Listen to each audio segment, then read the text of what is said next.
listening to Trophy Horse with your hosts, Tricky Nick, Alex, I Yield to Nolan, Sid, and Ender Phoenix.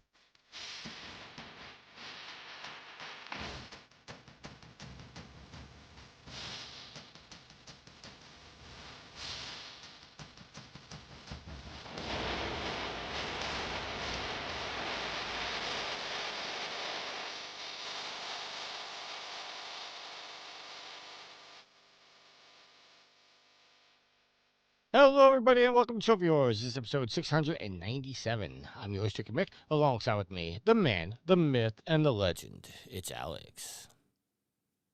I think this past week, I've earned that legend moniker, saving the galaxy one round of Marvel Cosmic Invasion at a time. I have my opinions, but I'm going to keep them to myself. That game just doesn't look fun. When don't you have... Well, if that's the case, I don't think that side-scrolling beat-em-ups are for you, Tricky. That's exactly what it is. I don't find those games the least bit of entertainment. So, I mean, I can understand that. It's a lot of you doing the same stuff, but again, I'm sure there's games where you do a lot of the same stuff that, you are willing to tolerate because, you just like those games. I don't know. I'll get more into it and explain why I prefer these types of games or why I really enjoy them. But we'll do that when we get into what you've been playing. No, I mean, really my problem with side-scrolling beat-em-ups like that is I guess it's my own issue is the fact that, like, I have a hard time lining up next, vertically to the person. So there's often times, like, I move in a position to punch a guy and I'm completely missing, and all of a sudden they just throw a kick and I go flying across the screen, and I'm like, I was punching him right in the face. I don't know what I was wrong, how I was not lined up properly. And it's just too much of that. So.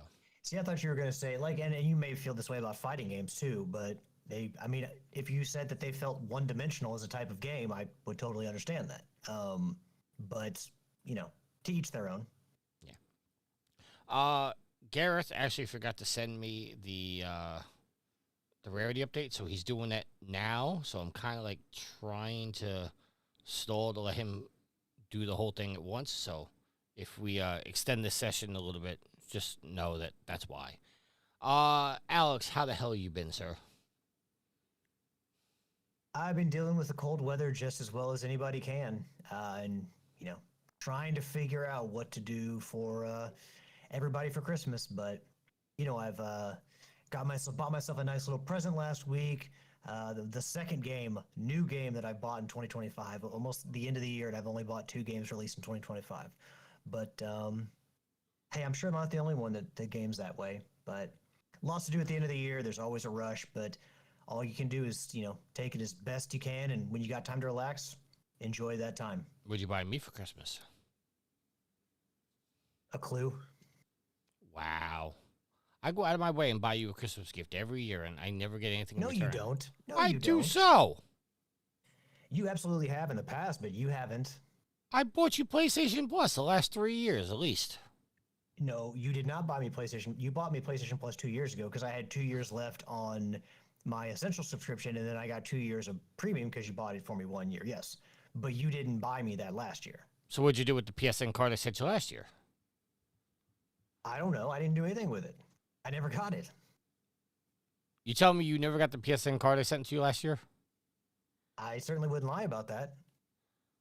Well, you might want to go back to your messages because there's a PSN code in there for you. I told you I was going to buy you Plus again.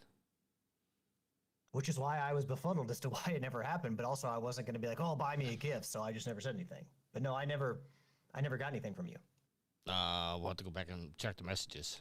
I sent you, Yield, and Matt all PSN cards. Well, here's the thing. It's a nice gesture, but I ain't gonna, unless you're buying me another year of Essential, I would never want anyone to spend the money on Premium or Extra. Well, I buy it during Black Friday, so it doesn't cost me as much. Well, no, I was definitely checking the Black Friday deals because unlike last year, I couldn't upgrade to anything. I couldn't take advantage of the deals because I had Premium and I couldn't upgrade to anything. Right. And the only way you got a discount is if you upgraded to either extra or premium. This year I could, but I looked at the premium catalog and the classics catalog has shrunk. Like, I don't know if they took like the PS3 games off, like the PS3 games, like Tools of Destruction that you could like stream, but that catalog has shrunk. And also, based on like the catalog that they had when I had it this past summer, and then I let it lapse and went to Essential, like they haven't added shit to the classics catalog, where they've added very few games. So honestly, after looking at the extras catalog and the premium, it's like there's just no reason to upgrade. Like no, if you've had it for any number of years, or you had it for a couple of years and you played all you want, there's absolutely zero fucking reason to have premium or extra at this point. There's just nothing. There's just nothing there. They're not upgrading. They're not updating enough. And even if they are updating like the extras catalog, there's just nothing there that I want to play. Oh. Dark Knight 82, I see you in the chat. Thank you for lurking. Yeah. Trying to figure.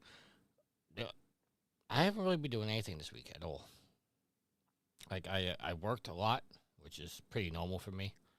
And that's it. I mean, I did some gaming. I played some Ghost of Yotei and stuff like that. But let's get into what we're playing as we're waiting for Gareth to finish the rarity update. We're gonna do things out of order. We'll do what we're playing. So, Alex, tell us what you've been playing, sir. So I have been really mostly playing. Came out last Monday, Marvel Cosmic Invasion. We recorded last Monday, and as soon as we were done, I can't remember if I bought it before or after, but I think I bought it before, and then had it downloaded. So by the time I got done setting up everything to edit last week's show, I went downstairs and played a few rounds of that. And yeah, Marvel Cosmic Invasion coming to us from Dotemu and Tribute Games, which, if you remember their last collaboration, TMNT Shredder's Revenge, the best beat 'em up of all time, the best Turtles video game of all time. So there is kind of a history there of these two doing really, really good things together. And this game, look, if you played that game, if you played a side-scrolling beat 'em up, you kind of know what to expect from Cosmic Invasion. There's a level, you start at the level, you continue on the level, beating the shit out of enemies until you get to a notable boss at the end. It's not just like a copy and paste job from like Shredder's Revenge, because they definitely did add new stuff into Cosmic Invasion. There's right off the bat. Well, you have to unlock 4 characters because 4 of the characters are bosses in the campaign mode, but 15 total characters. Who's who list. You get your obvious ones. You got Captain America, you got Spider-Man, you got Wolverine, but then there's also more obscure names in there that you may really enjoy playing as. So overall, like the characters they picked to feature, I thought were really good. It could have been really easy just to throw in the Incredible Hulk, like every game, but no, they put in She-Hulk, which I thought was a really good choice. They also, the boss list, the rogues gallery, as they would call them in Batman, another really good list of characters. Again, some of the ones you'd expect more, but then again, like some lesser names that you may haven't heard for in a while, or characters like the first boss is a Spider-Man villain named Beetle.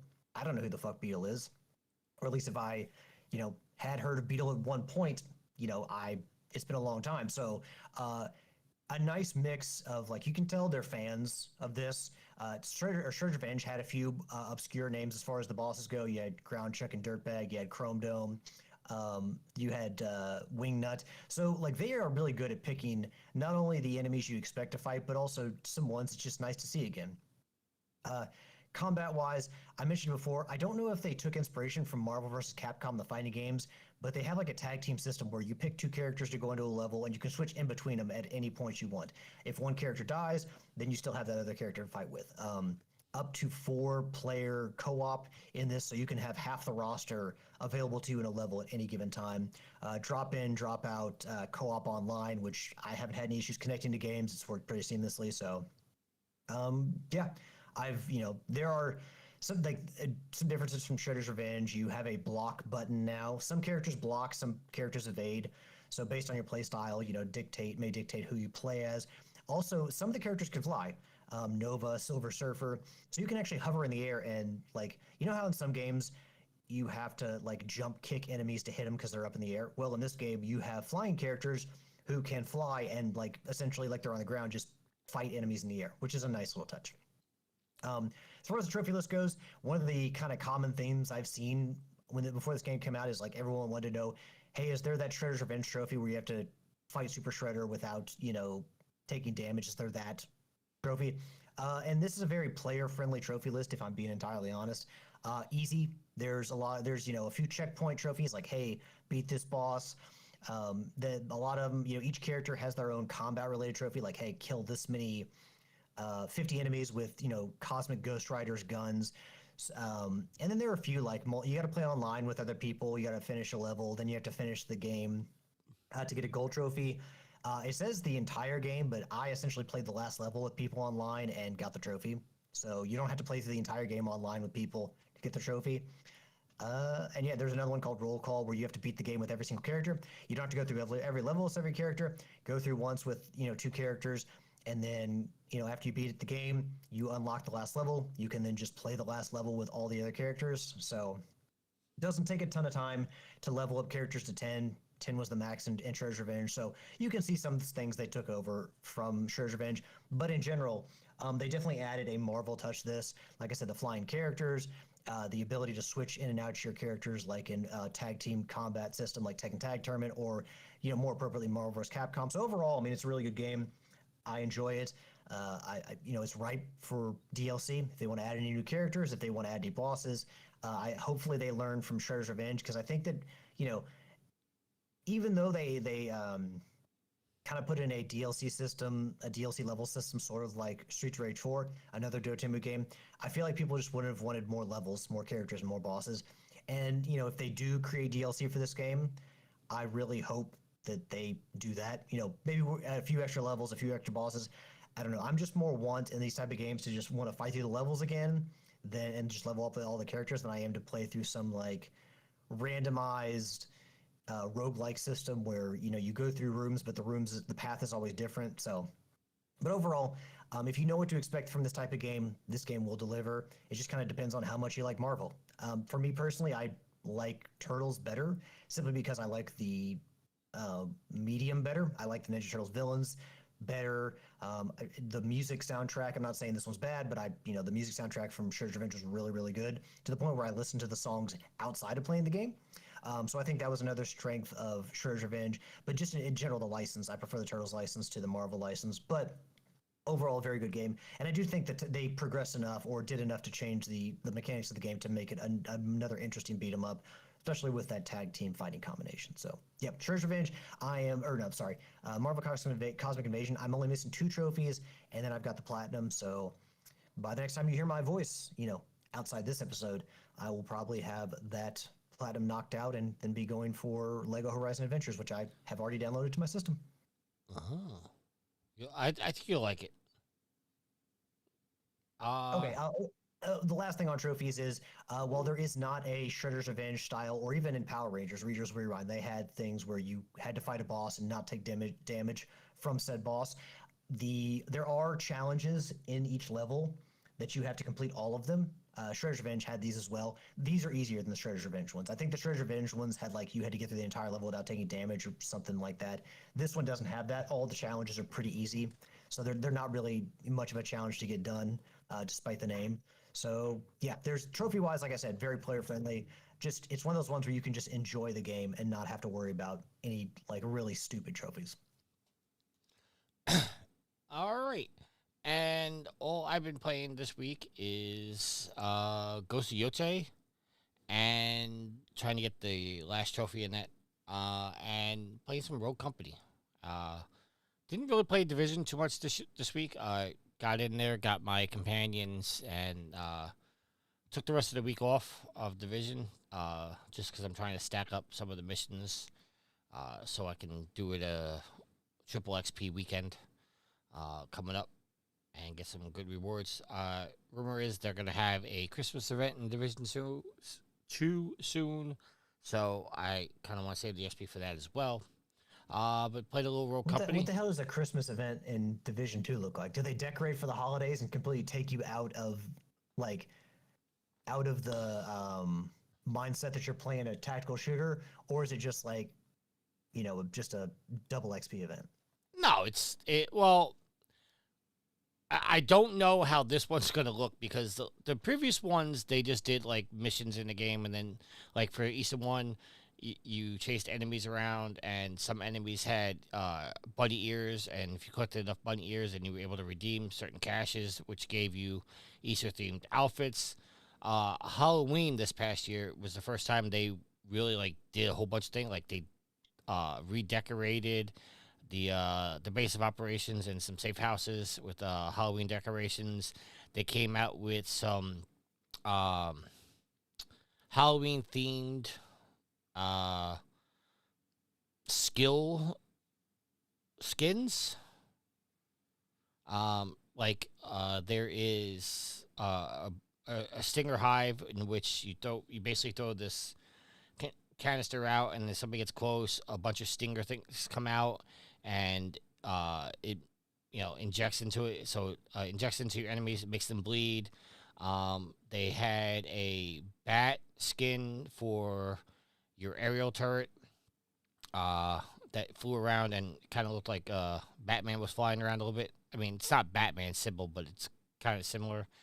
And they also came out with a which one? The one I didn't like for the turret, which I normally use. You put it on the turret, and it has a whole bunch of cobwebs, and as it's shooting, a whole bunch of spiders run out from underneath it. So, yeah, I don't use that one. Yeah, but I mean, you get what I'm saying, right? Like, I don't want to go. I wouldn't want to go through the division. He's got an area called the Dark Zone. I wouldn't want to do that and then have everything decorated like the Kevin McAllister home from. No, Home no, no, Alone. no, no. This is just certain things. Also, for the Halloween event, they had an enemy called the Hound, which was harder than any enemy, including the raid bosses. And like you really had to team up to do that. They're gonna do some some Christmas thing too. They haven't fully announced it yet, but I've seen rumors and speculations for what they're doing. It'll be pretty cool. But overall gameplay doesn't change. It just it's mostly cosmetic stuff, which is kind of like a change of pace because I mean, not that really people really care if they don't care about the game, but essentially the Division 1 and the Division 2, they take place over the same 60 days in time. Even though the game has been out 6 years at this point, the Division, like everything that happens in the Division, happens within 60 days.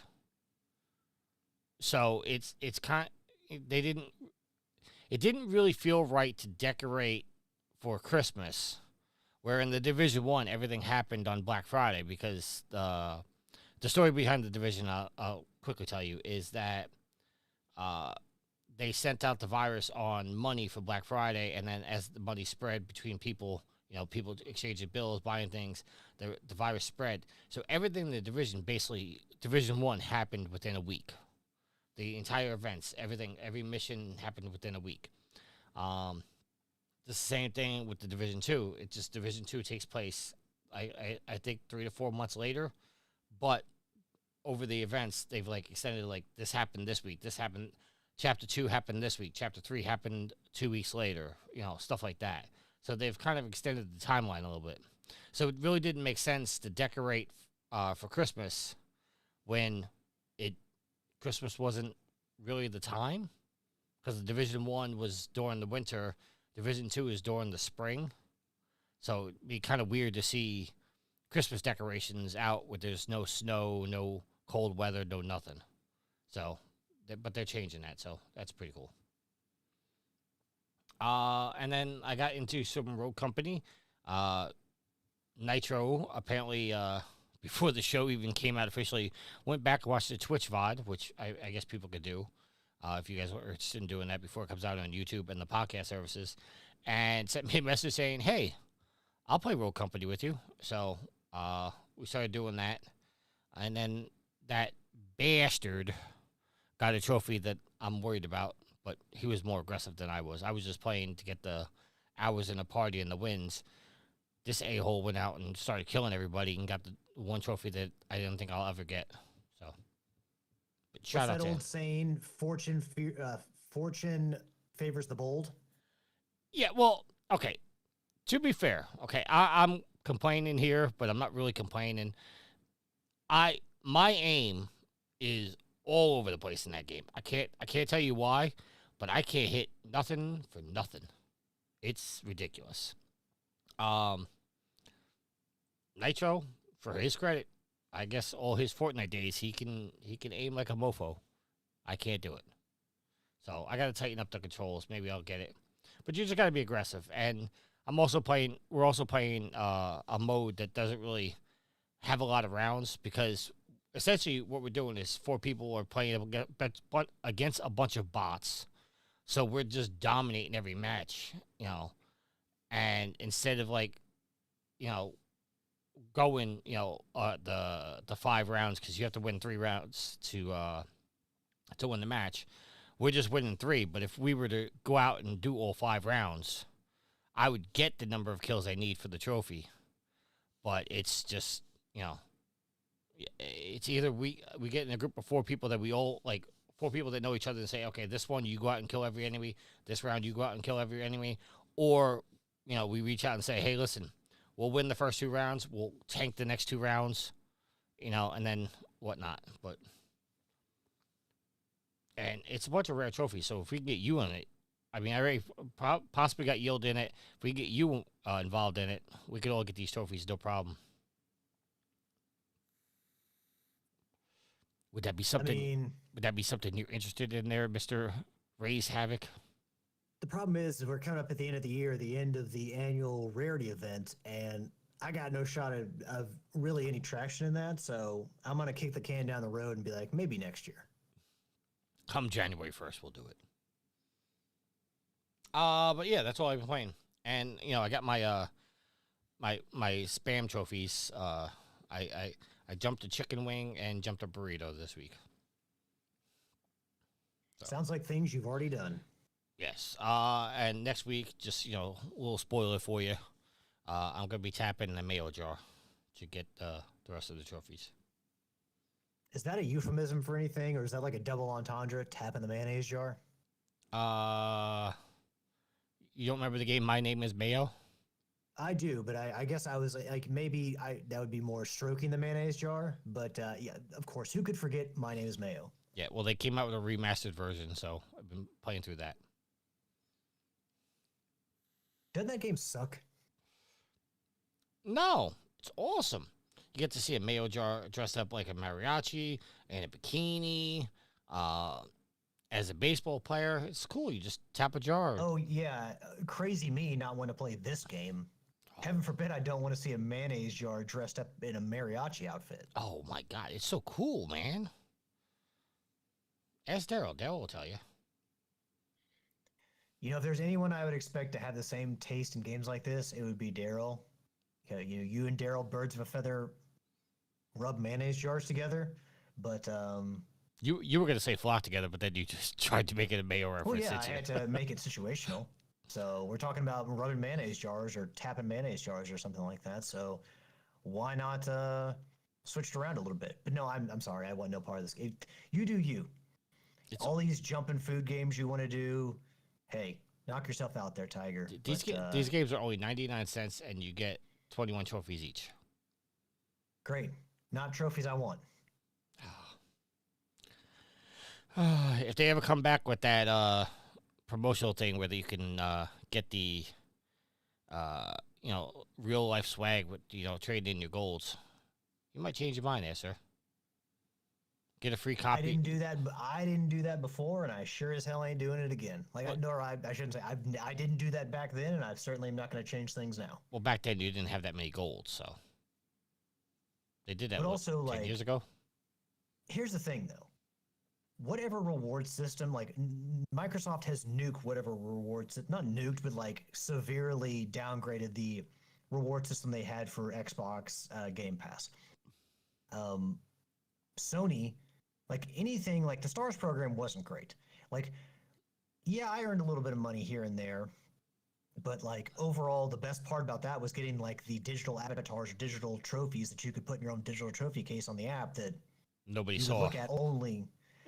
Yeah, it honestly gave you another thing to do, like having to go do all these challenges every month that really in the end didn't amount to anything, because any of the games you could have like bought from out of the DLCs where you had, it just wasn't like, I don't know. It didn't seem like the rewards were worth it. Like there were good rewards, but they were just too expensive, and you had to accumulate too much gold. Then it's more of a hassle than anything. So if anything, I would think that these companies are just going to downgrade these reward systems. Like, yeah, they can tout that you're getting cash back or coins back to spend on purchases, but how much of that shit do you? It's like going to Chuck E. Cheese or Mr. Gaddy's or whatever. It's like you go and you play all these games and get like play all these crappy games and get these tickets, and then like to get anything of note, you have to go spend like $300 or you have to spend $1,000 just to get that amount of tickets to pay for like a $300 Switch. Like, I don't know. These reward systems, I think, are just kind of like there to entice you, but there's like nothing to them. Like, it's not actually beneficial for the customer. The Stars program with me, it just screwed me a couple times, and that's why I lost interest in it. It'd be like, hey, buy this game, and it'd be like a brand new game. Like, say, just for hypothetical, say, like, buy Ghost Yote. And I bought it 3 days before you started promotion, but you don't give me credit for it. I'm like, I bought this game on launch day, and then you launched this reward system 3 days later, and he's like, most of your sales are going to be on launch day, but you're not rewarding the people that are the early adopters and said, you know what, let me pre-order this, anything like that. That's why I stopped pre-ordering games for a while, is because I was like, this game's going to come out, and you're not going to give me credit for buying it, even though I pre-ordered it 6 months ago.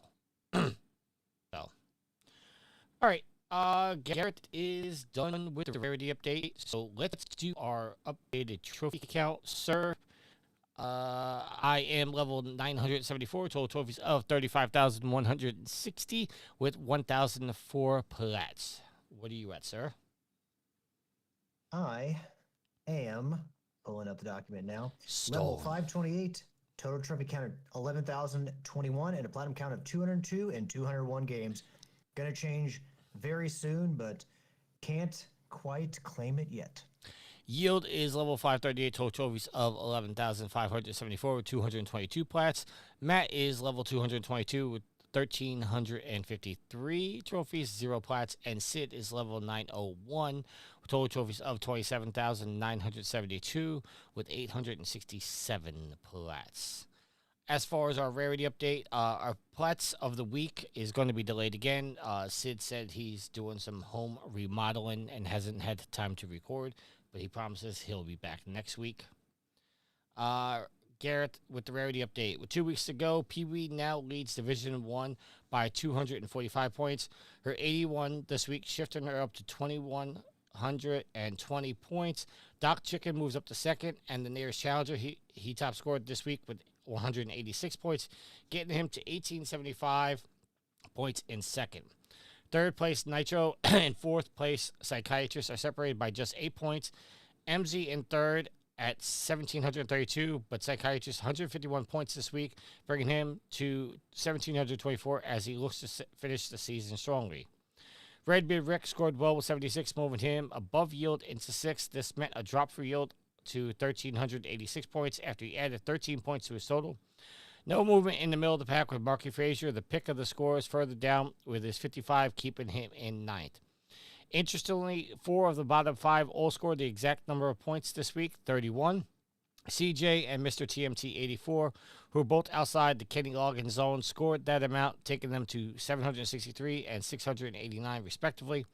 California Wayne, who occupies third bottom, also scored 31 points, taking him to 669, as did Tricky, who now moves to 387 in 16th.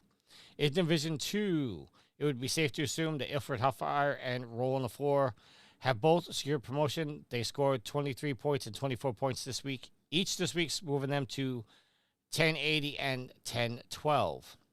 The battle for the final promotion spot is still up for grabs. Nightmare currently occupies it with 548 points, but the Grounded Gamer at 526, Dupes 25 on 522, and Raise Havoc at 517. You're not that far behind it, Alex. You can still get this. I mean, with the games that I plan to play, I mean, even next year, like I want to play Ghost of Yote early on because I've waited about 3 months to play it.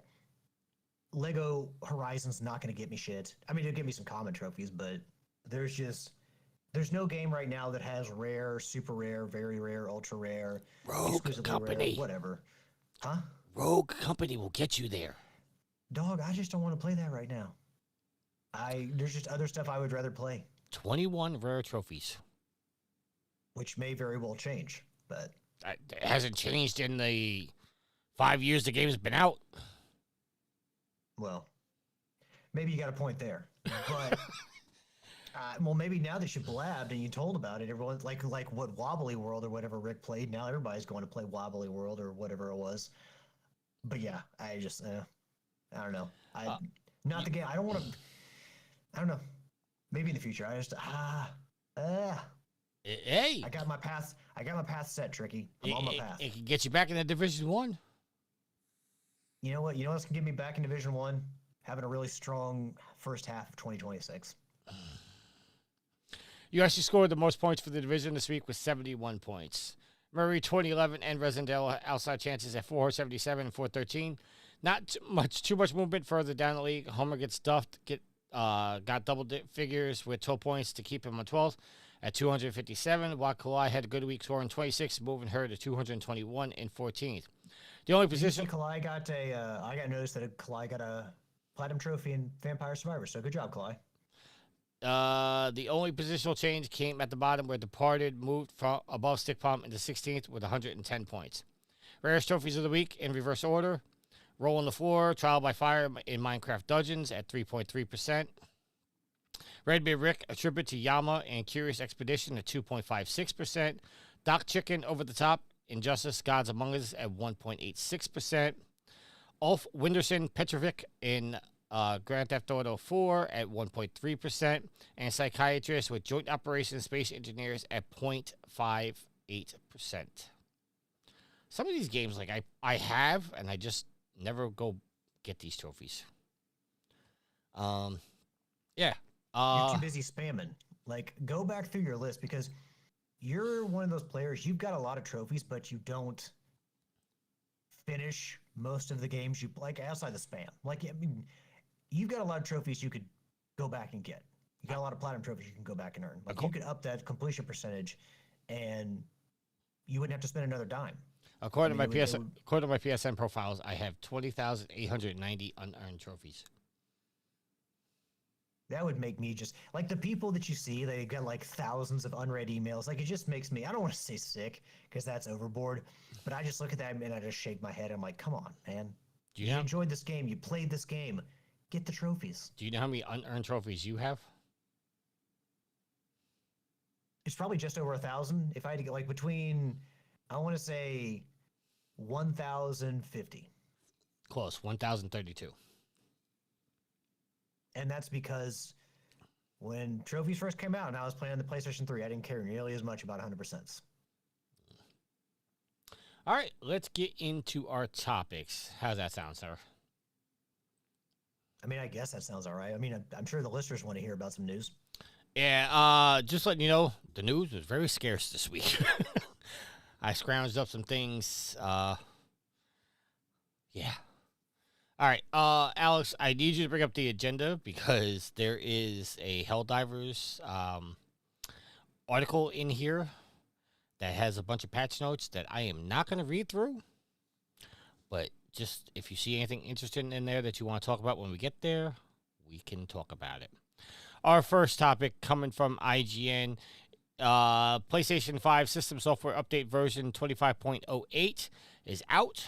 Don't worry, it doesn't do much, just improves the messages and usability of some screens and improve the system software, performance, and stability. Not much to go there, but hey, update your PS5s, guys. It's important. Alice, you have nothing to say about that, right? Sorry, I went down to the Helldivers thing and I completely missed what you were saying. The software update, that does nothing for the PS5. Great. I mean, I guess they have to tell us because you go on to the PlayStation. It's like, oh, my PlayStation updated. What? And you would want to know what it does. Or maybe at this point you're like me and you just don't never check and don't care. But a whole lot of nothing. Yeah, nothing to write home about. All right. Next is coming from IGN. PlayStation announces partnership with J.J. Abrams' Bad Robot Games to publish a 4-player co-op shooter from Valve's former Left 4 Dead designer. PlayStation will publish a new 4-player cooperative shooter directed by former Left 4 Dead designer Mike Booth, which will be the first internally developed game released by the J.J. Abrams Bad Robot Games studio. Confirmation that the game will be a new IP rules out any possibility of it being part of an existing PlayStation franchise or tied to any of the projects Robot itself is famous for, such as the TV series Lost or Star Trek reboot. Quote, we're greatly impressed with the talent Bad Robot Games has assembled at their studio, and are thrilled to partner with them to help produce and publish their upcoming game. This was said by PlayStation's Christian Svensson, the VP and head of the 2-player, 3-player content ventures and strategic initiatives. Quote, their unique creative voice and passion for innovating across all forms of interactive entertainment perfectly aligns with SIE's mission to craft experiences that resonate deeply with players, and we can't wait for gamers to step into the world they've been building. So, Alex, I will go to you. This is a 4-player co-op shooter, but I'm assuming it's probably going to be similar to Left 4 Dead. Did you ever play Left 4 Dead? I did. I think I played the second one, and I had a lot of fun with it. It was really, I think, what I would say is my first extraction shooter. Yeah, it was a lot of fun. It was frantic. It was in that kind of boom period for zombie stuff, where I feel like it's cooled down significantly. When the first Left 4 Dead came out, I feel like there was nothing like it, and that game really, really caught fire. And I don't think it was available on the PlayStation, so if you didn't have Xbox or PC, you really couldn't play it. So, are you excited about this new new game? I was gonna say potential game, but it is a game. Just are you excited about this? It definitely depends on what they're making. I was looking up trying to look for games to see what they're really what they produce, and really it's more like content for the silver screen, like movies and stuff. But like a Silent Hill Ascension, I don't know if that's it's an interactive computer animated series, not a traditional video game. So I mean, really, it seems like, from what I've just been able to Google here, a lot of their stuff is just kind of television, movies, and they're kind of just now stepping into video games, or they're just furthering their they're kind of novices at this point. Well, I shouldn't say that, because maybe the people at Bad Robot have been hired from other teams, come from other companies, made other games, and just Bad Robot as a company doesn't really have a great lineage of making games. But J.J. Abrams obviously is a name that we both have grown up watching his movies, and kind of just a name that carries a whole lot of weight in the industry. So we'll just have to see. I mean, the concept for the game doesn't sound bad, but it's just kind of bare bones as far as description at this point. So we all know that you may have an enticing idea for a game, but then when it comes out into a trailer, it's like, oh, okay, I'm not as interested in this game as I thought. I don't know. The first trailer can do a lot to either help or hurt your game, but right now, really what we kind of have to go on is the name of Bad Robot and J.J. Abrams and what they've brought to media and entertainment, and it's just not really enough to go off of to kind of be excited about, what their video games might bring with Sony. You would hope that Sony, after having some failures in the multiplayer space, in the live service space, would be a lot more judicious about the projects that they partner with and they choose to publish. So hopefully some of their failures have helped them better navigate that space, and this will be a winner. I mean, again, J.J. Abrams, huge name, and I'm sure that Sony will market the hell out of that, and Bad Robot will as well. So, I mean, I expect to see this partnership to be a very loud and, hey, look what we're doing kind of partnership. It wouldn't surprise me if J.J. Abrams shows up at some kind of PlayStation, it's like the Nintendo Direct, PlayStation State of Play. I wouldn't be surprised if he shows up to pimp out this game. So, which would be a real feather in the cap for Sony. Maybe he shows up at the Game Awards. When is that? Because we got to do our recap with our guesses and Thursday. Okay. I mean, not that I'm going to watch or anything, but just so I can be prepared for next week's show. Well, you should be ready for this week's show, because that's our topic of the week. Oh, this week's show? Well, we'll get there. It's nothing you really got to prepare for. They haven't happened yet, so how can I prepare for that? if you scroll down, you'll see the topic, but it doesn't matter. I don't. My scrolling fingers broken. I'm sorry. Yeah, there's a lot of patch notes, isn't there? Too much. Well, yeah, I look at that and I'm just like, I don't even know if we should talk about it because like, it's hard to just like. I was struggling Here, for news this week, Alex. That's just the best I could find. That's fine. What Tricky? Why don't you just like what are your thoughts on this and J.J. Abrams and Bad Robot and what this could bring? Because as we've said, you know, outside of Sony's own like home run studios like say Sucker Punch or Naughty Dog, like some of their partnerships haven't worked out all that well to the point where they had to close Firewalk after Well, that was going to be my point, is the fact that it's like I get the announcement because they're saying, hey, we're working with J.J. Abrams, but J.J. Abrams really doesn't have a foothold in the gaming space yet. Like, I get he's name recognition, but it's like, don't announce this shit until you have something solid and you are confident you're going to be able to put it out. Because just in this one thing, you announced Bad Robot, this is their first game. You're working with former developers for the Left 4 Dead franchise. You're name dropping just in the title. I mean, don't put this out because we don't want another Concord situation. You know, don't get us all hyped up. Oh, J.J. Abrams is making a game, and then pull the wool out of her feet. Konami did this with Silent Hills. You know, they were like, oh, we're working with Guillermo del Toro. And I'm like, great, it's going to be good. And then they pull the wool right from us. It's like, don't do that. I get you want to create hype for this, but just let it be. Develop the game, and then when you have something to show, then make the announcement. Because now this is just setting up false hope right now of people having expectations, and when they fall flat, all this could do is hurt Sony.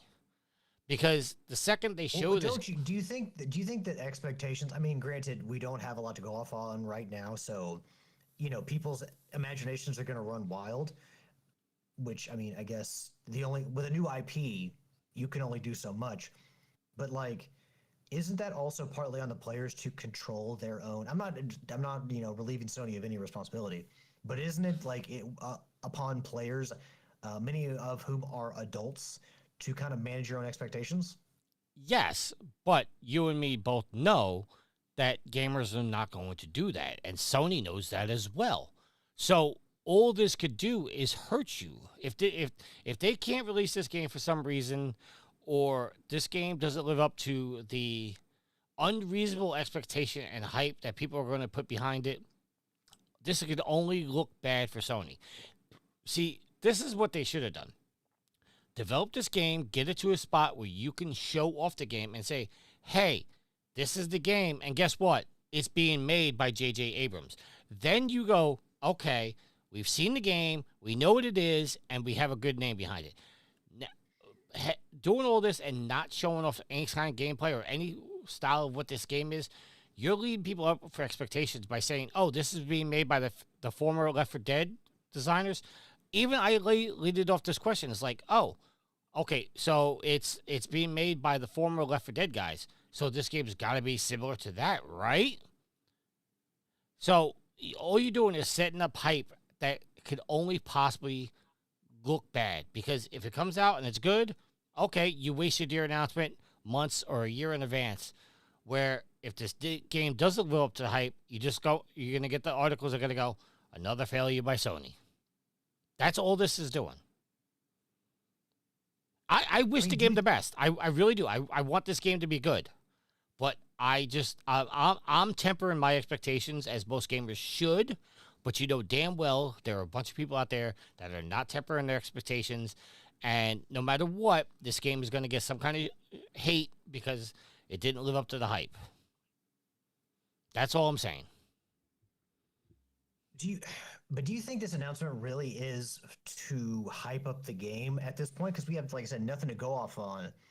Or is it really just like to look good to Sony's investors? Like, hey, we have a partnership with Bad Robot and J.J. Abrams. Now, another thing to point out is what this says is J.J. Abrams' Bad Robot. We don't actually know how invested he is going to be in this project, or if he's actually going to be involved with making the game. Or is he just He- the face behind it, and he has nothing to do with it at all? It's like, yeah, he owns the company, but it's other people at the company that are working on it, not him. Like, I don't expect J.J. Abrams to be there day in and day out toiling on this game. He may actually have a very little impact on it whatsoever. I mean, I'm sure, when it comes to approval, like, he'll want to see, like, milestones and stuff like that. But dude's making movies and TV shows. Like, is he really going to all of a sudden stop all that to go make a video game? So, but I mean, like, what do you think about that? Is it like this more for investors and to make the company like, hey, we're out here making all these great partnerships? It's not necessarily get people excited for the game, because no one's going to get excited for the game until you actually see evidence that the game could be good. I don't know how involved he's going to be, but I think this is more of Sony going, well, we don't have really had any big announcements coming up, so let's put this out there to just keep our name out there in the atmosphere. I don't think this was anything other than Sony going, well, we don't have anything big announcement, so let's make this announcement. And personally, I just think it's the wrong move to do.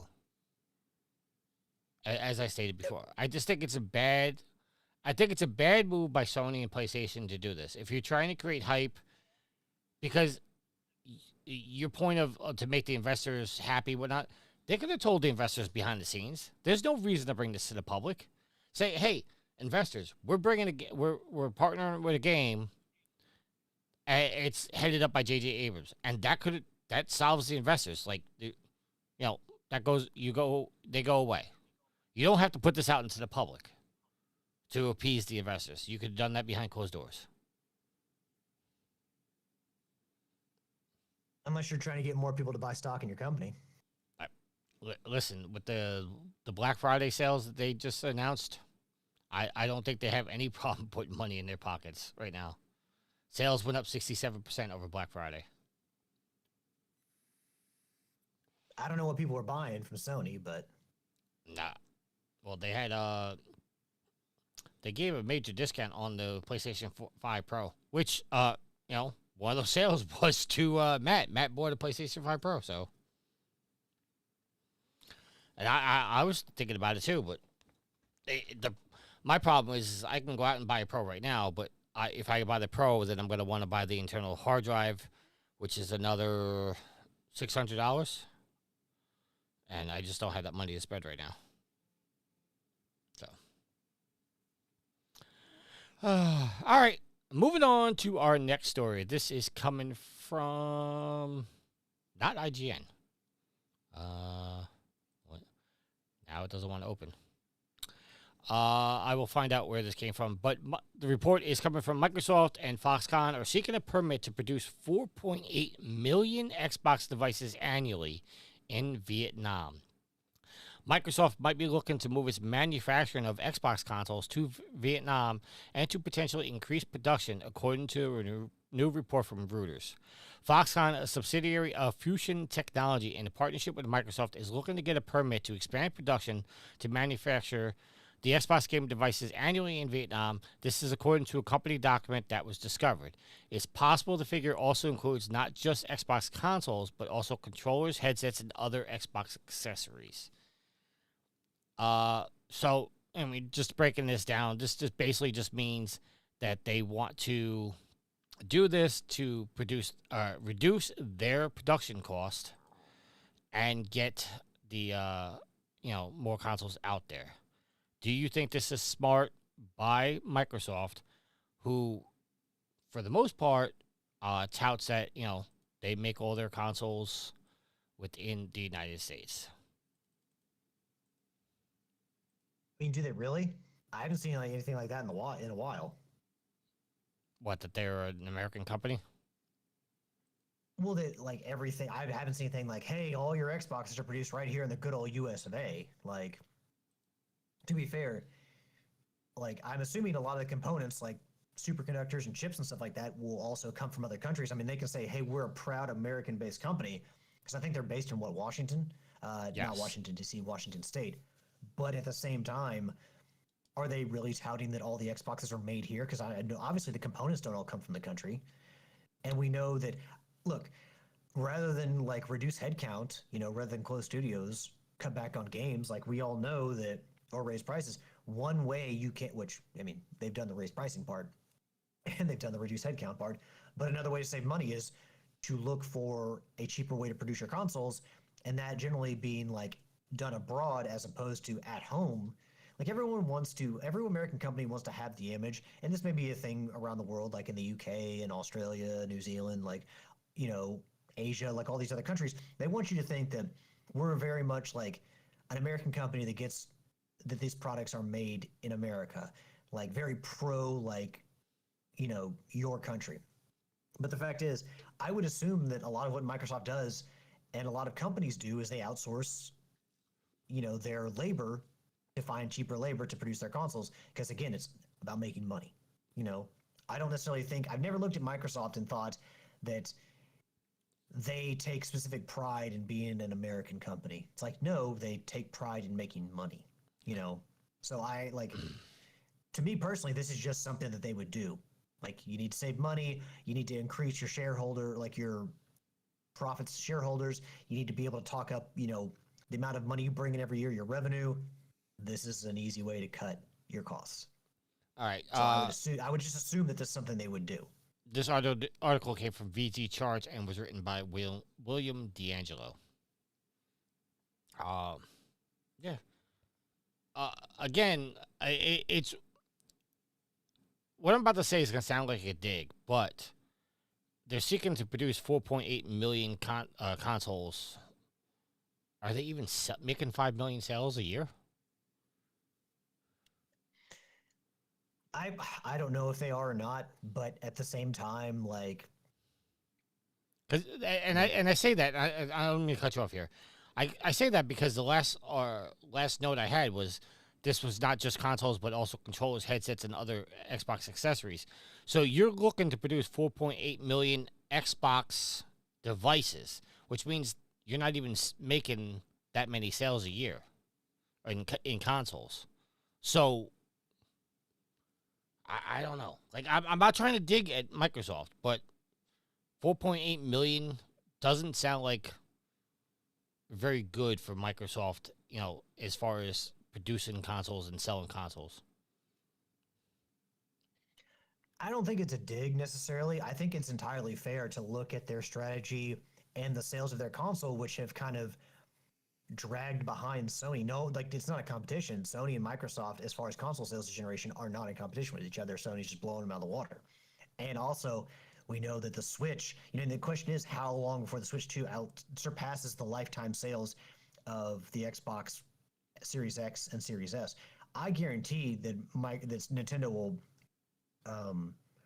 at half the point, like however long it took Microsoft to get to the point of selling this many consoles this generation, I think the Nintendo will at least cut it in half. Like, they'll reach that bar. And especially since, like, I had remarked that I've gotten used to seeing Switch 2s out in stores just on any given day, and it's been emptied out for the holidays. People are out there buying Switch 2s, and at this point, anybody who wants an Xbox has bought an Xbox. Let's be real about that. I mean, you're not trying to take digs at the company, but we also look at their strategy, and you have to be real about shit. You can't, like, just gloss over everything.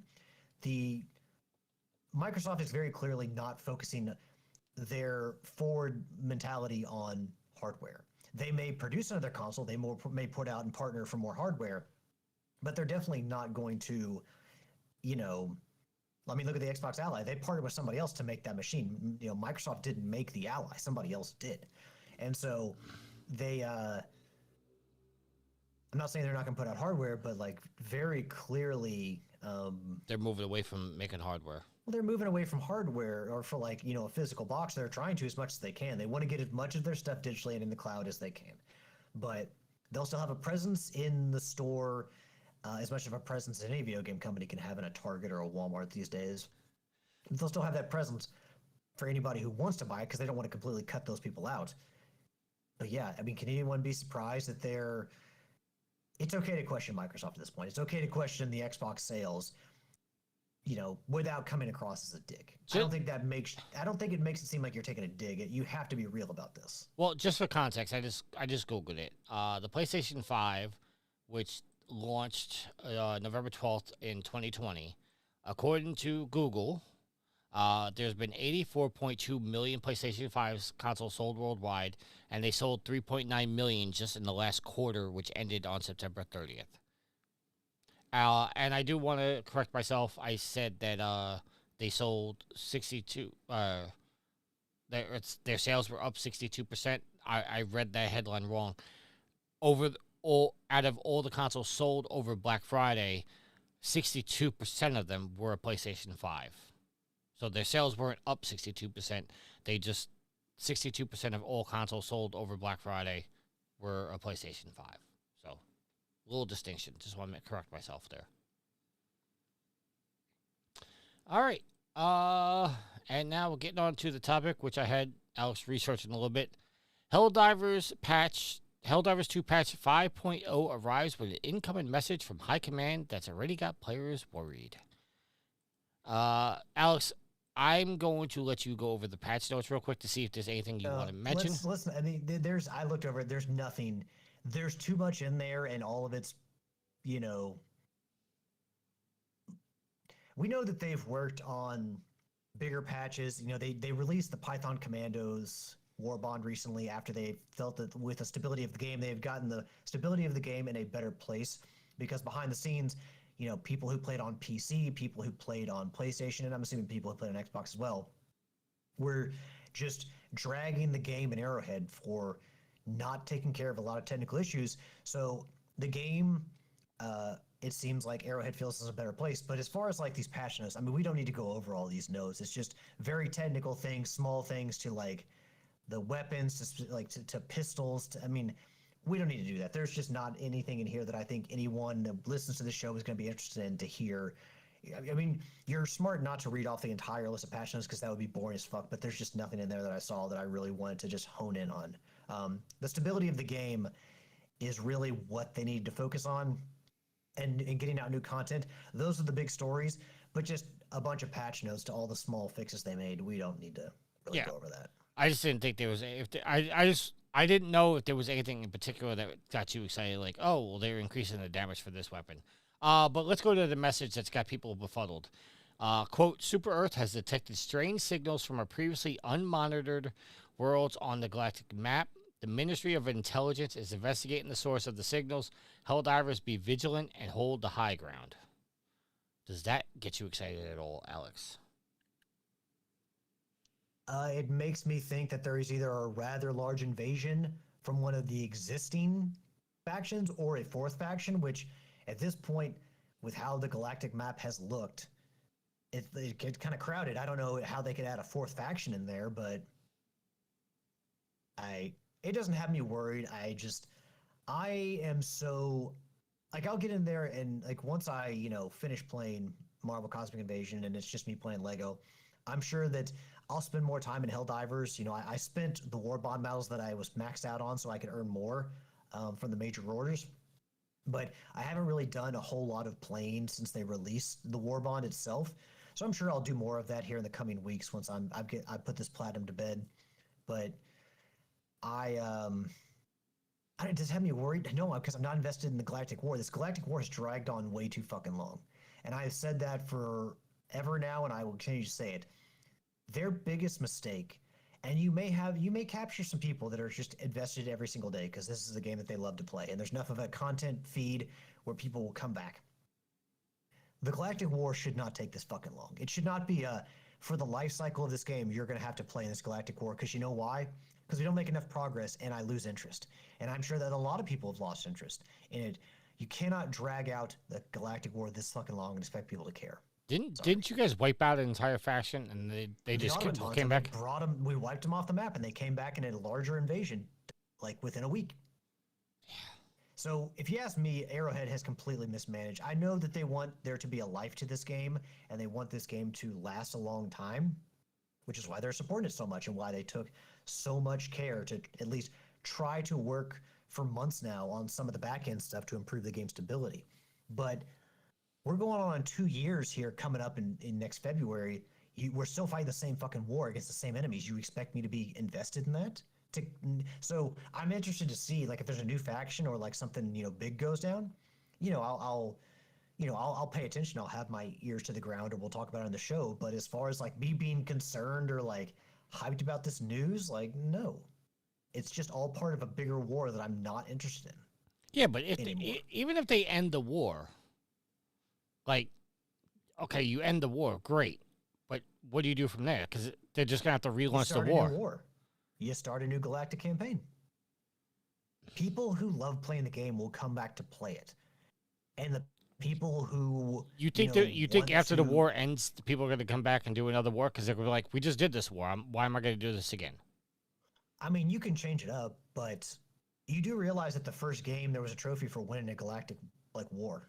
Like the war's finished in the first game, and you started another one. Yeah, but that It wasn't wasn't just the same. That wasn't just the same war going on and on again. right. But that wasn't a live service game. This is a live service game. So you got to have a reason for these players to keep coming in and logging in every day.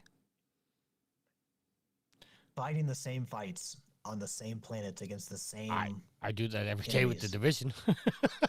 It's not, but yeah, but I mean, you're invested in the division, and maybe there are people. I mean, clearly, I go on and you'll see, tens of thousands of people playing Helldivers every night. But for me personally, I mean, they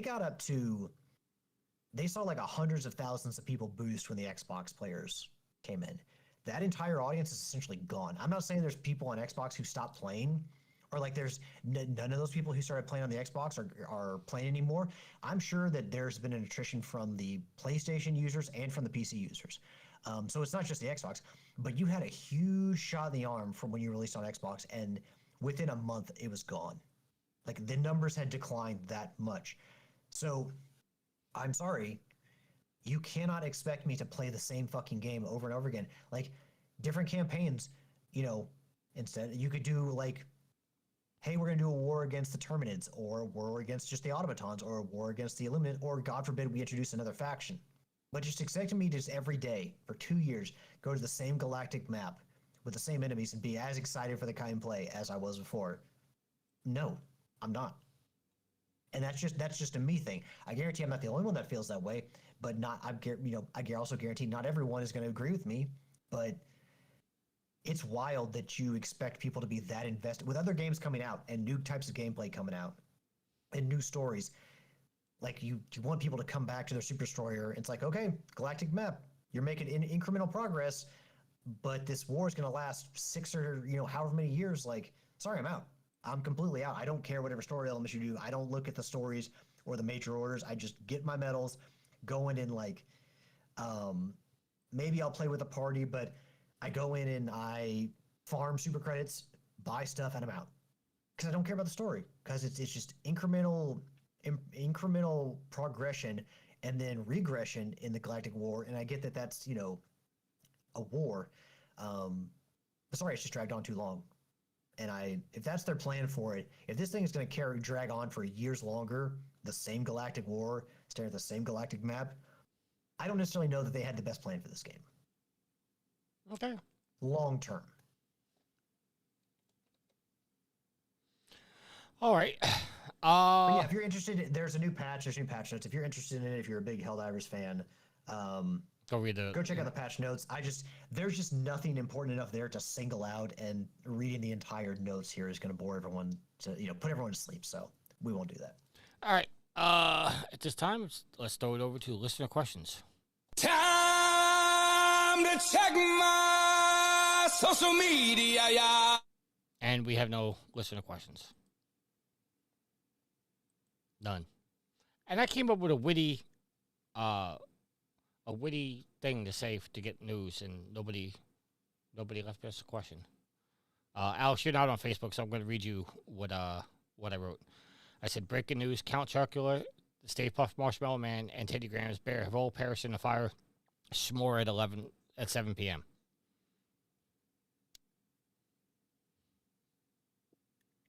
We lost some great American icons there. Pour one out for those cereal mascots. You don't like the mascots of manufactured sweet food. You don't like the s'more at 7 p.m. I mean, it's kind of clever, but All right. you grow up hearing all the s'more jokes, or you want s'more or something like that. It just like the Sandlot. They ask him if he wants s'more, and he's like, "How can I have s'more? Something I haven't had any of." You're killing me, Smalls. That's you're killing me, Smalls. All right. And I want to play a sound just because I want to show my appreciation to Rick that brought it to my attention again. Rick, I made this into a ringtone for you, but you already know that. But I'm play a sound and just Alex, you're not gonna get the feels like I do, but enjoy.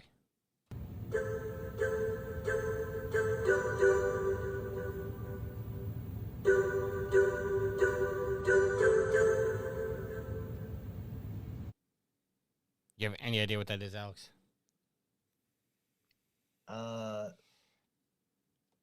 The sound of horror that your toilet makes when you've had Mexican food.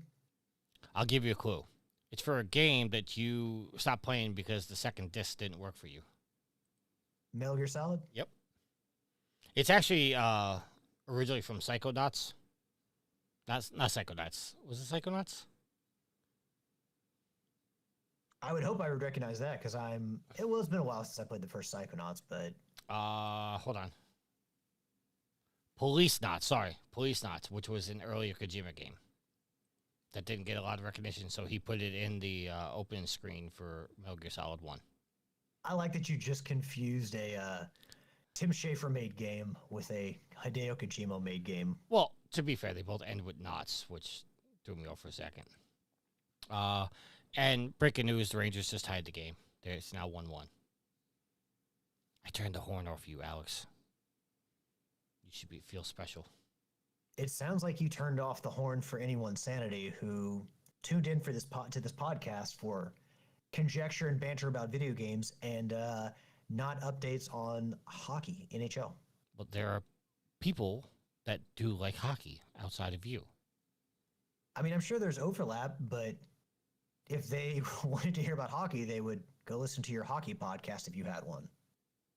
Just for the record, I've had people go, thank you for the Rangers updates. Jurassic Parky. Who? Here's the thing, though. But here's the thing. Go ahead.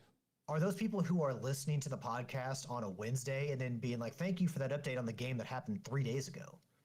They like to hear or are they people, huh? They like to hear my excitement. They also like to hear the Rangers score. I guarantee they don't care, but anyone who's like a Rangers fan that follows the team can just pull up ESPN and check scores, or they'll watch it on TV. No one's coming to you 3 days later for updates on a game that's already happened. Jurassic Park, he sent Alex a message. Tell him you want the horn back. Anyway, let's move on to our topic of the week. Toe. Topic of the week. Well, fine then. Fuck you, Matt. All right.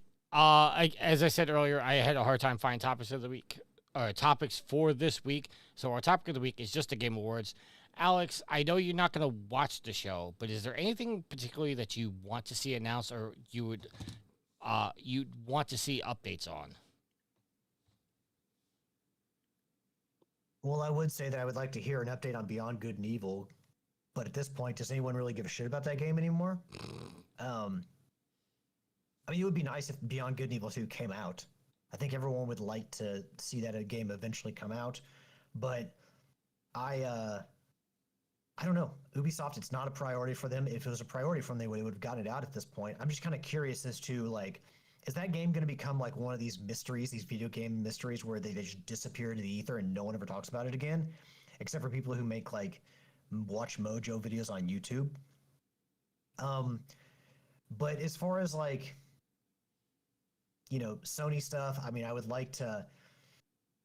I really want to see more about Housemarque's new project, and I forgive me if I forgot the name of it. But I want to see more from that. I think we, want to keep an eye on Naughty Dog's progress as far as what they're doing on Interstellar. Saros is the name of the game. Saros? Okay. Saros. So I'm trying to think, like, again, if you're a Twisted Metal fan, what's up with Twisted Metal? Oh, they've announced it's dead. They've already announced it's dead. Really? Yeah. Well, how did they say it though? They say, yeah, Twisted Metal as a brand is dead because they have a TV show that's been on Peacock for 2 seasons now. They said they have no plans to release any Twisted Metals in the near future, and no games are currently in development. So you're telling me within 2 years they put Twisted Metals 1 through 4 on the PlayStation Network in the Classics catalog. They have a TV show on Peacock, which has been relatively successful. And they just they're like, renewed yeah. it for a 3rd season. And they're like, yeah, we have no plans to do. Great. Thanks, Sony. Thanks for that. I guess I just want to know, I guess now that we have that news on Twisted Metal, I'm disappointed. I can't say I'm surprised, but I'm disappointed. Sly Cooper, what are you going to do with Sly Cooper? Although maybe considering how Jack and Daxter has turned out and that has gone completely cold, maybe I should just expect the same for Sly Cooper and eventually Ratchet and Clank will join them, just at a much later date. But yeah, I mean, you got some franchises you can do some work with that have not been part of your regular lineup for the last 2 generations. What are you going to do with those? Yeah, I don't know. Like, it's all very PlayStation focused, I think. Honestly, I think another cool thing, like, you know what would make me buy a Switch 2? A I want you to good actually game. guess, because a lot of times you ask that question to people, it's like, how the fuck could they possibly know what your answer is? But I want you to guess on what would make me buy a Switch 2. I mean, my troll answer is actually a good game, but And I will say it's not Ocarina of Time remake, although that would. But that's not the answer I'm specifically thinking of here. I want to say Smash Brothers, but I think that's a little... Yes. Another Smash Brothers? Yeah. The Really? last one came out 7 years ago. It's 2018. So, I mean, and there was recently a Kirby game coming out. I mean, I know that Project Sora had kind of stepped away from it for a while. I think it's time. I think Nintendo's going to need another Smash Brothers. Well, I also think that Nintendo isn't going to let that franchise just die. So having like a Smash Brothers announcement would be really, really cool. Although maybe it's too close in proximity to the latest Kirby game for any of that to be happening. But yeah, just the revitalization of old PlayStation franchises that haven't been around for a while. A new Super Smash Brothers. I would say an Xbox game coming to PlayStation, but they pretty much all at this point all come to PlayStation. As far as announcements go, a Heavenly Sword sequel that's a little bit more varied than longer than the first game. It's hard for me to say anything beyond that. Like, I want to know what Sony's going to do with their back catalog, if anything. It'd be nice to know if Sony's going to improve their additions to PlayStation Plus at any point, or if it's just going to be the same way it is and everyone just decides it's not fucking worth it and they're just going to be on Essential. And, I mean, yeah, I would love a new Banjo-Kazooie. New Banjo-Kazooie would be great. Yeah, but would that be an Xbox game, or would that come to PlayStation? I mean, yeah, it's owned by Microsoft. But, I mean, I'm assuming it would come to Switch at least. All right. I would love an announcement that made me want to buy a Switch 2. All right, so I just looked up Game Awards leaks just to see if there's anything out there, and a website came up called Neon Lights Media, and the article is written by, it just says the team, so I guess everybody contributed. So the confirmed locks of what we're going to see at the Game Awards is Resident Evil 9 Requiem. We're going to see some of that. Exodus, which is Matthew McConaughey's sci-fi RPGs back. Keighley has confirmed that a new gameplay trailer is dropping. And Neon Giants Project Impact, which is the studio behind The Ascent, posted a teaser for December 11th. It's a shooter. It's published by Krafton. And it's apparently in the cyberpunk world. The heavily rumored things that are going to be announced is Death Stranding 2, the PC port, Control Resonant, which I think me and you would be interested in, and a Silent Hill 1 remake, and the hopes and prayers tier that they have on here is Half-Life 3, GTA 6, and Bloodborne Remastered. What do you think about those, Alex? I love the fact that a remaster is one of the greatest hopes that we as game players have for announcements. And I get it, Bloodborne, people have been asking for it for a long fucking time. So for God's sakes, just somebody give it to them. Like, make a PC port and a fucking remaster. Make a remaster and then make sure they can also play it on PC, for God's sakes. Just give these people, feed these people for crying out loud. Yeah, the Control sequel, it's probably about time that we see that. So, I mean, I enjoyed the first game. Gameplay was fun, story was nonsense, but I did enjoy the first game, especially that ashtray maze that kicked some ass. So at some point we have to see that. It's been a couple years since Alan Wake 2. What have they been up to? It's about time they showed that off. So yeah, I mean, that'd be cool to see. It is just, in general, when I think about what they could show off and what was confirmed and what the hopes and dreams are, it's just like, that's what we're hoping for. That's what we have confirmed. There's a reason I bought 2 fucking games this year that came out this year. It's because there's just not a whole lot of exciting shit going on outside of indie games or older games that I might have missed that I now have a chance to play.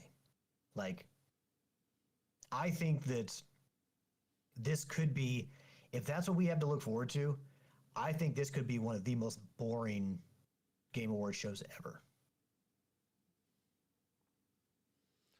All right. I mean, is that fair, or do you think that I'm being overly harsh? No, I think it's very fair. I think it's fair. As I said, I watch the Game Awards, but I don't watch for the awards. I watch for the announcements, which, as I've said many times, I get very annoyed with, because it's like, world premiere, and it's like, we've seen this game already. It's not a world premiere. Stop. But yeah, it's... You know what you can world premiere for me? Mega Man X9 or Mega Man 12. For fuck's sake. Capcom... Wasn't there an X9? No, there was X8. X7 almost killed the franchise. I mean, really, it was supposed to stop with X5, but they made X6, X7, and X8. And more Mega Man. We need another new Mega Man game because, God, people with disposable income grew up on Mega Man. Give us more Mega Man, Capcom. Especially, I think Mega Man 11 was the best-selling Mega Man game of all time. So, 11? Come on, Capcom. You said 11 was the best-selling? I think so. And not talking about like collections and all this. I'm pretty sure that, because Mega Man 2 and Mega Man 3 each went over 1 million sold back in the day, but I don't think any of the other games went over 1 million. Maybe the X series did, but I'm looking it up right now. I think Mega Man 11 was up there. You honestly, you might be right, but I just let's see. Mega Man 1 sold 1.7 million. Mega Man 2, 6.8 million. Mega Man 3, 2.7. 4 was... This is definitely from like sales past their original release. Yeah. This is also... this also is including... okay. I didn't notice this until now. 1.7 million of all these sales are being counted as part of the Mega Man Legacy Collection. So just take that as a grain of salt. 4 was 1.9 million. 5 was 1.9 million. 6 was 1.7. 7 was 1.1. 8 was 1.4. 9 was 1.4. 10 was 2.5. And Mega Man 11 was 2 million. So 10 outsold 11. 10 was part of the Legacy Collection, the second Legacy Collection. So some of those sales are from the Legacy Collection. Yes, 1 million of those sales, yes. As far as the X series, Mega Man X was 7.9 million. That was also part of the Legacy Collection. X2 was 1.8. X3 was 1.6. X4 was 2.1. X5 was 1.4. X6 was 1.2. Mega Man X7 was 1 million, and X8 was 935,000. So, Yeah, and considering that they are counting Legacy Collection numbers in these, you can see how poorly some of those sold. Yeah, Mega Man X, the Mega Man X Legacy Collection was 1.5 million. So take off 1.5 million of all those, and that's how much these games sold on things. But, some of these games like Mega Man X was on the Super Nintendo. It sold 1.1 million. The classic edition was 5.2 million of those sales. X2 was the Super Famicom, was 344,000. So some of these numbers are definitely inflated. X4, it has Saturn sales in it, which was 21,000. So some of these numbers are definitely inflated, but there's other games in here too, like the Zero series, the Network Transmission series, the Battle Network series. So, yeah.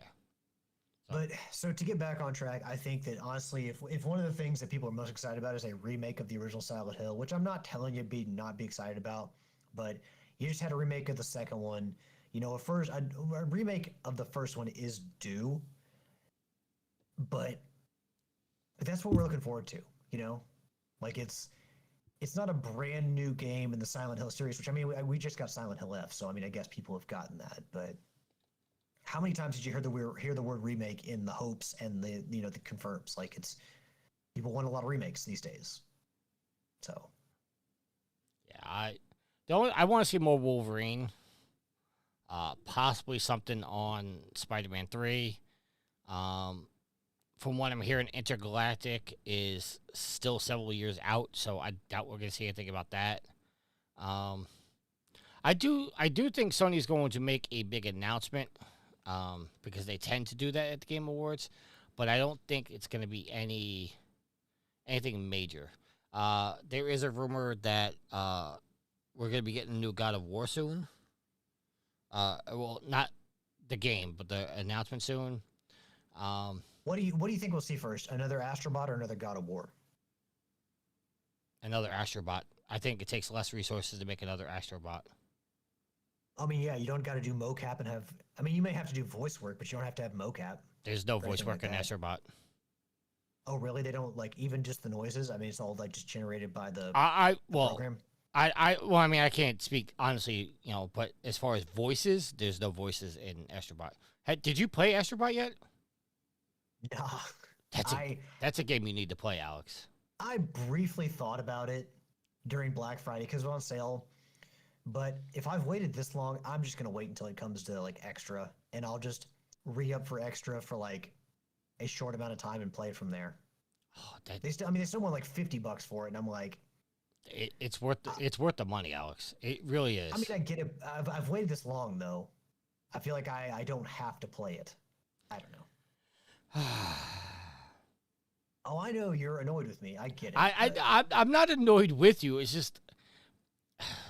I don't want to go on my soapbox again, but it's one of those things. It's like, if you know the game is good, support the damn developer.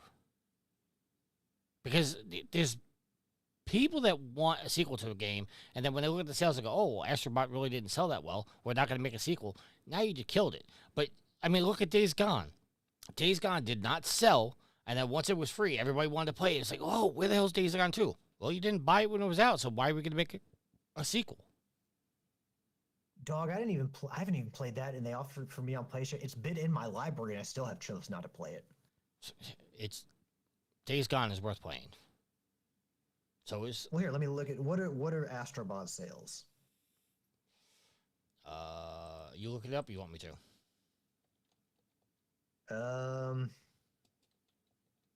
It looks like has sold 2.3 million. This is AI overview from Google. But it looks like it's 2.3 million copies as of early 2025. Yes.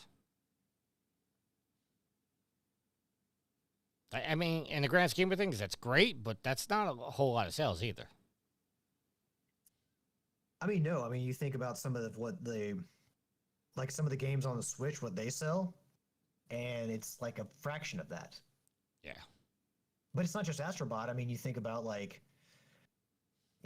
Game of the Year winner, Astro Bot, you think of Ratchet and Clank, those games do around those numbers or like somewhere between 1 million and that, and it's just, and then you see what Horizon is, and it's like you can kind of understand why Sony's like, well, we need to make more of these games, more of these story-driven, expensive fucking games, but no, I mean, Ratchet and they'll Clank. make another Astrobot. They are now very firmly affixed as Astrobot on their mascot. So Astrobot 2 is a safe bet. Ratchet and Clank, the 16 remake on the 4 sold 7 million copies. The original Ratchet and Clank sold 4 million copies. Rift Apart sold 3.98 million. So, in the grand scheme of things, Ratchet and Clank's killing them. But I mean, that's still a lot of sales for a very fun and Game of the Year award winner. And we got to say that the Ratchet and Clank, the game came out in 2016. So it's had a lot more time to increase sales than Astrobot has. Yeah, but Astrobot's not going to sell 5 billion in the next, 10 years, whatever it is. Anyway, let's land this ship, Alex. Alex, your shout out, sir. Give a shout out to the listeners, the fans, the fuel to the fire of this trophy horse. Thank you all for continuing to spend some time every week with us. We truly appreciate it. The show doesn't go without you all. So yeah, we're here because of you. Well, we're here because we enjoy each other's company and talking to each other, regardless of what it may seem like at times. But also having a community behind us and being able to converse with you all is pretty spectacular. So thank you all very much. Give a shout out to Yield and Matt, who could not join us tonight, as well as Tricky, who is co-hosting with me here on the show. Last but not least, give a shout out to my awesome and loving girlfriend Ashley. I love you, hon, and we're gonna call that a week. All right, and all that talking, Rangers scored again, so they're now up 2-1. Suck it. Shout out to Sweet Mama D. Shout out to all the listeners. Shout out to everybody that was in chat. The only person I saw in chat today was the Dark Knight. Disappointed. Thought we get a couple more people in here. You gotta realize it's the end of the year. It's the holidays. It's dark at like 5:30. Oh no, I get it. I'm busting chops, but I just normally like you see like some names pop up in there, and they don't ever say anything. But yeah, I mean, but also I really wasn't looking at the chat all too much today. So, yeah, shout out to everybody, and until next week, happy trophy hunting. Later.